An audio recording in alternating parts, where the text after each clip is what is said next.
السلام عليكم ورحمة الله تعالى وبركاته. ولا ليال وعن يسوع قدبنيا موضوعاني قانونات كنبي صلى الله عليه وسلم. كل سؤال هذا موضوعنا قيبتي صلوات.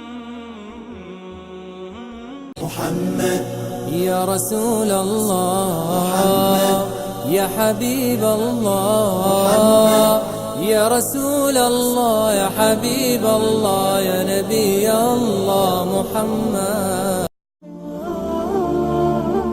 dadka muslimiinta ah waxa ay rumaysan yihiin in Nabi Muhammad uu ku soo dagay waxiga isagoo 40 sano jir ah, wuxuuna dadka dacwada ugu yeeray si sir ah muddo 3 sano. Kadib waxa la amray inuu dacwada la jahro. Wuxuu Maka joogay 13 sano oo uu dadka ugu yeerayay dacwada.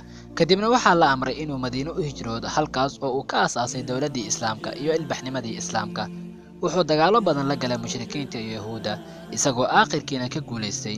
Wuxuuna gacanta ku dhigay magaaladii barakaysneed ee Maka iyo magaalooyinka Carbeed oo dhan, isagoo mideeyay carabtii kuna mideeyay diinta Islaamka. Wuxuuna ugu yeeray inay ka tagaan midab sooca iyo qabyaalada.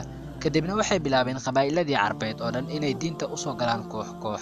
Nabiga wuxuu soo xajiyay sanadii 10aad ee hijriyada ee xajkii sagootinta, sababtoo ah wuxuu sagootiyay dadkii mana soo xajinin xaj ka dambeeyay. Sidoo kale waxa uu kala sheegay wixii xaraamka ah iyo wixii xalaal u ah. geeridii Nabiga sallallahu alayhi wasallam waxa ugu horeeyay ee lagu ogeysiiyay geerida Nabiga sallallahu alayhi wasallam waxay ahayd suuratu Nasr. waqtigii ee xanuunka geeridiisa uu ku bilowday waxa ay ahayd dhamaadkii bishii Safar sanadii 11aad ee hijriyada. aad ayuu ugu zaa'iday xanuunka Nabiga sallallahu alayhi wasallam, waxaana la sheegaa in xanuunka sababtiisa ay ahayd suntii loo geliyay cuntada maalinta Khaybar. maalmaha kamid ah ayuu soo baxay Nabiga sallallahu alayhi wasallam, wuxuuna ku fariistay minbarka. wuxuuna yiri adoon baa Alle wuxuu doorsiiyay in uu siiyo adduunyo quruxdeeda ama waxa agtiisa yaala. wuxuu doortay waxa Alle agtiisa yaala. arinka waxa fahmay Abu Bakar radiyallahu anhu, uuna ooyay.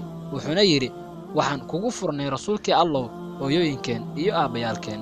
markii ay ahayd maalin Isniin ah, waliba xilli barqo ah, bisha ayna tahay Rabiul Awwal sanadii 11aad ee hijriyada, kuna beegneed 8 Yuulyo 632 miilaadiyada, ayaa la oofsaday Nabiga sallallahu alayhi wasallam isagoo ay u dhameystirantay 63 sano. Allah ha ka abaalmariyo waxa ummad nabigooda lagu abaalmariyo. waxaan Allah ka baryaynaa in uu naga dhigo kuwa xawdka uu kaga waraabin doono gacmihiisa sallallahu alayhi wasallam. يا